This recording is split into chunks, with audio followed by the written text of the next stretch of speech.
Hey there, it's Will Vaughan from Your Career Mastery, and in this video, I want to talk about slacking off at work. So essentially, we all know who is slacking off at work. We know who's not pulling their weight, who if they're working from home, they're definitely not working, they're doing more home than they're doing work. If you're working in an office, we see who comes in late, who leaves early. But even worse than that, there's nothing wrong with any of those things on a case-by-case basis.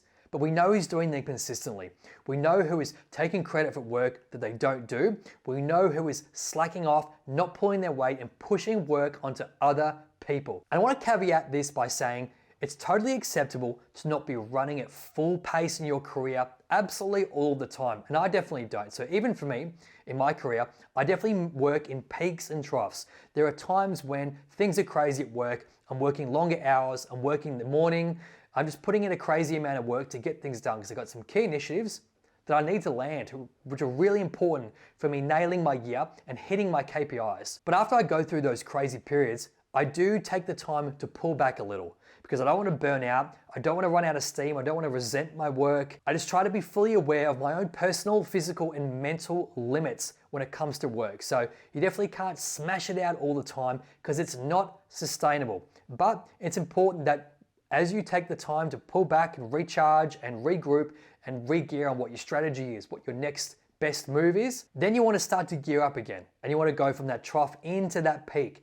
But again, it's really important that you don't stay in that trough for too long, but you don't want to stay in the peak for too long either. So it takes, I believe, a mature corporate professional to really understand from their own self-awareness when is the right time to really start to smash it out of the park and really ramp things up, but when is the right time to pull back and for how much and for how long. Because there's a good chance that if you smash it out of the park and go in that peak for too long, you're gonna need to pull back for longer as well. And that's gonna hurt your reputation, it's gonna hurt your productivity, and it's gonna hurt your KPIs in the long run throughout that year. So again, for me personally, I like to map out at the start of the year and also check in every quarter on what are my big rocks, as they call it in the corporate world, right? So what are the big projects, the key initiatives that you're going after this year? They're gonna move the needle, have a massive impact, and really help you smash your KPIs out of the park.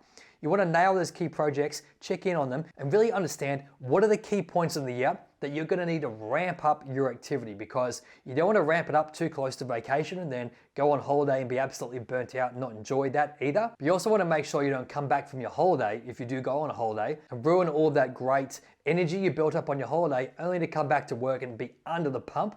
You really just want to be able to space out your year so you've got space to breathe, space to work, and space to manage those peaks and those troughs in your working year so you can manage your energy and your workload effectively. Because again, you never want to be the person that's slacking off all the time, but you also don't want to be Mr. or Mrs. burnt out person who's no help to themselves, no help to their team, but also burning themselves out in their personal life as well, because that's going to affect your work, it's going to affect your relationships with your spouse, your partner, your friends, your family, all that stuff. So you don't want your work to impact your personal life, definitely not consistently either, but you don't want to have your work life impacted as well to the extent that you're so burnt out, you're not productive, and that everyone will be aware of it. Because it's one of those weird things that everyone knows who's slacking off, but for the most part, no one is going to tell that person. They might make the occasional sarcastic or stabby remark to that person, but for the most part, it's going to be the manager of that person who is going to be best positioned to provide that feedback.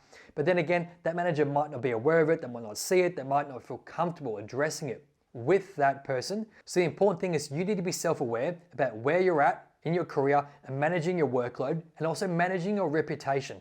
You never want to be seen as the person not pulling their weight, because that reputation will follow you in the company, but also could follow you as you move to different companies as well and affect how managers and other people in the business endorse you as a professional, which will impact promotions, pay rises, bonuses, career pivots, all that stuff that is so important for you when it comes to landing your dream job and getting that promotion, that pay rise, that bonus that you are gunning for and which you no doubt deserve. So I'm Will Vaughan from Your Career Mastery. Hope you found this video helpful. Really want to share my thoughts on this topic because I think it's a super, super important one. And again, it all comes back to being self-aware and understanding your reputation and how important it is in your workplace, but managing your workload effectively so you can be as productive and as impactful as you can be, because that'll set you up for career success in the short term and the long term as well. Hope you found this video helpful, and I'll see you in the next video. Cheers.